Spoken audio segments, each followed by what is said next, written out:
You guys seem to like sad shit, so that's gonna work out for me. Alright. Thank you, Gavin, for that shout out, by the way.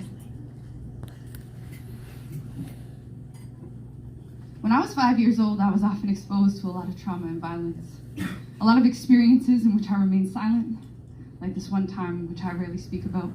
I was tucked beneath the living room couch. I was hiding like I was firmly instructed to, because where I come from, when things popped off, you just did what you were told to do. I remember the emotions in the house were as thick as honey, but not nearly as sweet. The tensions as high as the voices that raised in the kitchen. This is how I learned to speak. And then comes a sound that will forever be remembered by my ears. The shrapnel of what is now my reality paralyzes me with fear. Bang! I find the courage to peer from my hiding place when I hear her scream, pull myself from the safety of my dark hole, move slowly to the doorway. Two minds blown. One is all over the kitchen wall, and the other one belongs to the 5-year-old trying to digest this all. Daddy, no. I hear my mother's voice hit me with what I imagine be the same impact of that bullet. Run. Startled and confused, I wonder how long she's been screaming at me, but I don't hesitate. I pick up my feet, and all I can remember is the amount of speed in which I dash from my crimson red daydream. The world around me whizzes by. I don't even have time to realize what's running right at me. My brother, he grabs me, throws me over his shoulder, and then puts me in the safest place he can find, and it is not until I am 29 when I finally realize this moment in my history has become the foreshadowing for the rest of my life. Run from the trauma if you want to survive, and then hide it, lock it deeply inside. So I run from anything that hurts me, anything that unearths me, and I hide all the trauma inside. I hide all the fragments of me I don't want people to see. I hide in bathroom stalls, beating my head off walls till my head finally bleeds, because that physical pain, if only for a moment, releases me from the understanding that I can never hide from myself. But damn, am I ever good at hiding myself from everybody else? Because you see, if you didn't know me, like, really know me, you'd never know I grew up in a trap house. You'd never know the violence that I felt.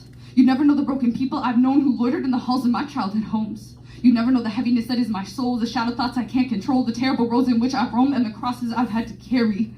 You would never know the trauma I've buried unless I told you, which is something I've always been scared to do. Look life right in the face and embrace all of my broken parts. That's probably why I try to turn my pain into art, because I've always longed to be beautiful. But scars don't equate to beauty in this world.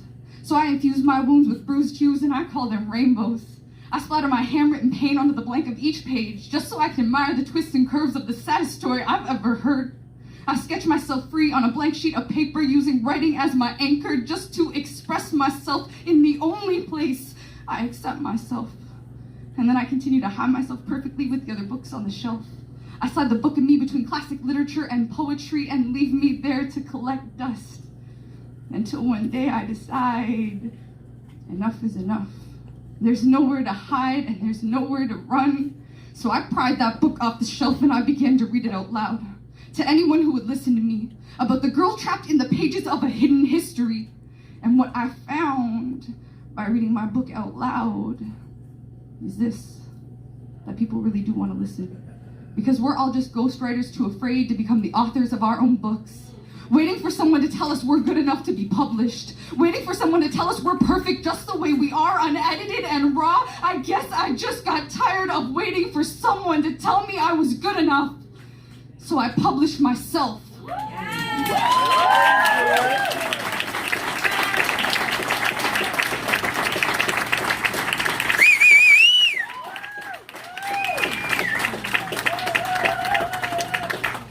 Thank you.